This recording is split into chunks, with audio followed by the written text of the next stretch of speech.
जय हिंद दोस्तों, नए इन्फॉर्मेटिव वीडियो में आपका स्वागत है। दोस्तों हम आज इस वीडियो में बात करेंगे, अगर आपको सेविंग अकाउंट खुलवाने का सोच रहे हैं तो आप कौन से बैंक में खुलवाना चाहिए और क्या क्या आपको देखना चाहिए इसके लिए। तो सबसे पहले दोस्तों, हमारे चैनल पर नए हैं तो लाइक और सब्सक्राइब जरूर करें, क्योंकि मैं अपने चैनल में बैंकिंग फाइनेंस रिलेटेड सारा अपडेट लेकर आता हूँ। तो चलिए वीडियो को स्टार्ट करते हैं। तो दोस्तों आज की डेट में अगर आप इसको सेविंग अकाउंट खुलवाना चाहते हैं तो आपको बहुत कुछ देखने की जरूरत है।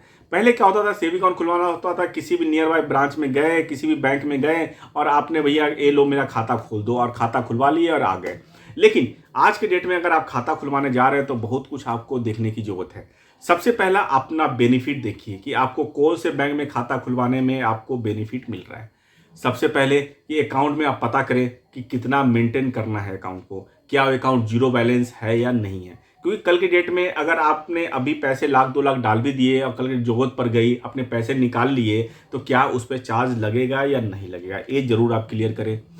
उसके बाद एक जरूर क्लियर करें कि इसका जो एटीएम कार्ड मिल रहा है, तो एटीएम कार्ड से आप कितना पैसा निकाल सकते हैं। क्योंकि कल के डेट में बैंक की छुट्टी है, आपको पैसा निकालना है, ज़्यादा पैसा निकालना है तो कैसे निकाल सकते हैं, ये जरूर पता करें। एटीएम कार्ड का एनुअल चार्ज जरूर पता करें कि एटीएम कार्ड का एनुअल चार्ज इसमें कितना लगेगा, एटीएम कार्ड का लॉस चार्ज कितना लगेगा। कल के डेट में एटीएम कार्ड खो जाता है, मुझे नया एटीएम कार्ड बनाना है तो कितना इसका चार्ज लगेगा, ये भी आप जरूर पता कीजिए। उसके अलावा इन अकाउंट का मेंटेनेंस का क्या चार्जेस हैं।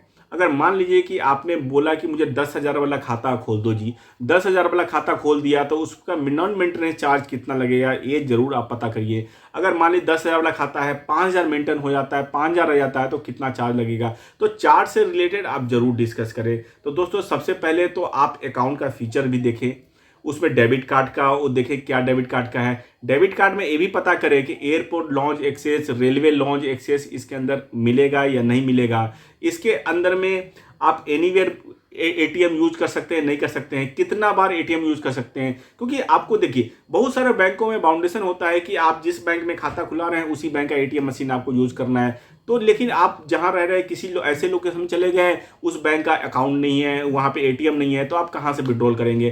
तो बैंक से जरूर पता कर ले कि भैया हमारा कौन कौन से एटीएम से मैं पैसा निकाल सकता हूँ, कितनी बार एटीएम से पैसा निकाल सकता हूँ। इसके अलावा ये तो हो गई आपकी चार्ज से रिलेटेड बातें, मेंटेनेंस से रिलेटेड बातें। इसके बाद आपको देखना है आप डिपॉजिट से रिलेटेड बातें कि आरडी पे आपका कितना ब्याज मिल जाएगा, एफडी पे आपका कितना ब्याज मिल जाएगा, लिंक एफडी हम कैसे कर सकते हैं। इसके अलावा आपको देखना है कि इसमें इन्वेस्टमेंट कैसे हो सकता है। इन फ्यूचर आपको एसआईपी करना है तो इस अकाउंट से आप एसआईपी कर सकते हैं, नहीं कर सकते हैं, म्यूचुअल फंड कर सकते हैं, कर सकते हैं तो क्या प्रोसेस रहेगा, केवाईसी कराने का क्या तरीका है, आपके साइड से असिस्टेंस इसके लिए मिलेगा या नहीं मिलेगा एसआईपी म्यूचुअल फंड के लिए। क्योंकि आप देखिए जिस बैंक में आप खाता खुलवा रहे हैं उस बैंक में आप उसी बैंक में जाइए ना, आप किसी थर्ड पार्टी से बात क्यों करना कि भैया हमें म्यूचुअल फंड पर करना है या एसआईपी करना है तो मुझे हेल्प कर दो। पीपीएफ खाता वहां खुलेगा नहीं खुलेगा, अटल पेंशन योजना खुलेगा नहीं खुलेगा, आप सुकन्या समृद्धि योजना अगर खुलवाना है तो खुलेगा नहीं खुलेगा। तो सारा कुछ ये आप इन्वेस्टमेंट से रिलेटेड ही बात करिए।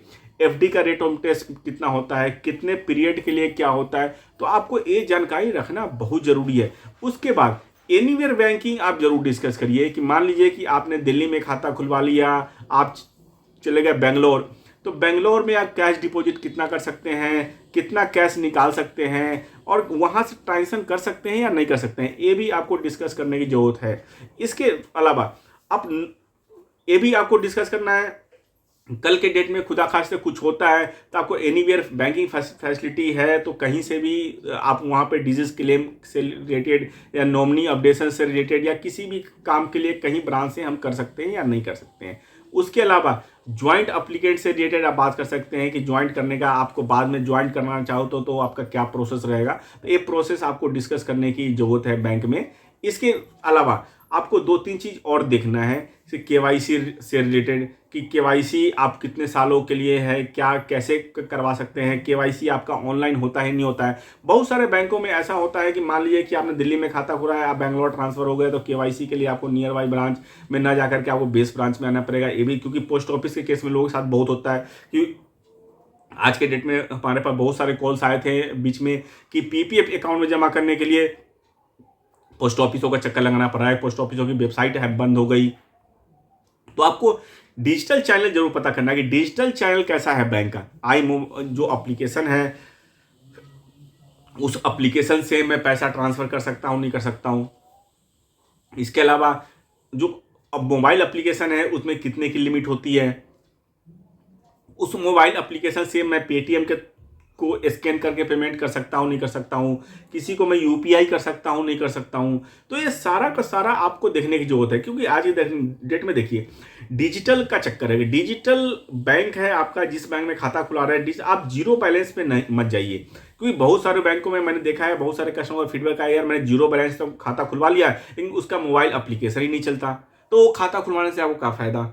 तो अब जीरो बैलेंस ना खुला करके आप मेंटेनेंस वाला ही खाता खुलवाइए, लेकिन ऐसा खाता खुलवाइए जिसके अंदर में बेनिफिट हो। या बहुत सारे बैंकों में ऐसा भी है कि आपको जीरो बैलेंस खाता खोल करके आपको बेनिफिट मिल जाता है, एप्लीकेशन अच्छे हैं बैंकों के, उस एप्लीकेशन को यूज़ कर सकते हैं। इसके अलावा एक चीज़ और आप देख सकते हैं कि आप अगर नेट बैंकिंग यूज़ कर रहे हैं तो नेट बैंकिंग के थ्रू आप कितना पैसा ट्रांसफ़र कर सकते हैं ऑनलाइन। आरटीजीएस, आईएमपीएस कितना फ्री है, आईएमपीएस का आज की डेट मशीन है कि आप चाहते हैं कि इमीडिएटली किसी को पैसा भेज दें, तो ये आप जरूर डिस्कस कर ले बैंकर से कि भाई आईएमपीएस कितना फ्री है आपका।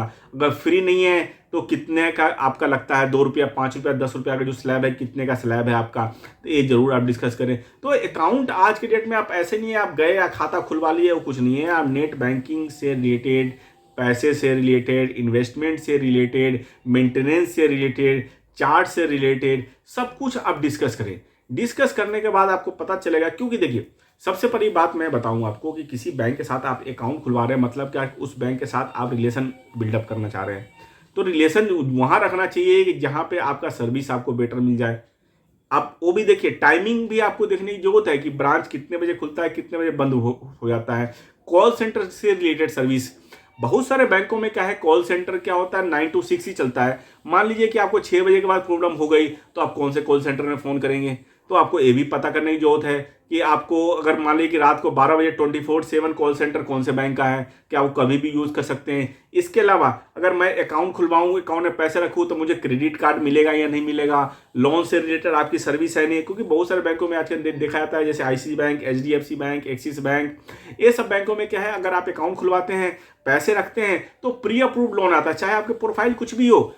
अगर हम होम मेकर का भी अकाउंट खोल देते हैं, जो कुछ नहीं कर रही हैं, घर में काम कर रही हैं, लेकिन उनका अकाउंट भी खोल करके आप अगर पैसे रख देते हैं आईसीआईसी बैंक, एचडीएफसी बैंक में, तो credit card pre approved offer आता है, कार लोन का ऑफर आता है, होम लोन का ऑफर आ जाता है, तो अब वहां से आप वो लोन का बेनिफिट ले सकते हैं। तो आपको जीरो बैलेंस के बजाय आप ऐसे बैंक में खाता खुलवाएं कि जहां आपको बेटर ऑप्शन मिल जाए, प्री अप्रूव्ड का ऑफर मिल जाता है। यहां आपको देखने की जरूरत है कि एक हाउस वाइफ को अगर एक क्रेडिट कार्ड मिल जा रहा है, कभी लोन की जरूरत है, लोन की जरूरत, क्योंकि देखिए आप अगर देखें कि आप अगर ओवर एलिजिबल हो चुके हैं, आपकी जितनी सैलरी है, जितनी इनकम है, उससे ज़्यादा लोन चल रहा है, तो आपने घर में अगर आपने लेडी का खाता खुलवा दिया, उसमें बैलेंस है, तो वहाँ से आप लोन का बेनिफिट ले सकते हैं। ये भी आपको बेनिफिट है। तो ये भी आपको देखने की जरूरत है बैंक में, जिस बैंक में खाता खुलवा रहे हैं उस बैंक में ये सारी कुछ फैसिलिटी है या नहीं है। तो दोस्तों आशा करता हूँ ये वीडियो बहुत ज़्यादा इन्फॉर्मेटिव, लाइक और शेयर जरूर करें। Thank you very much.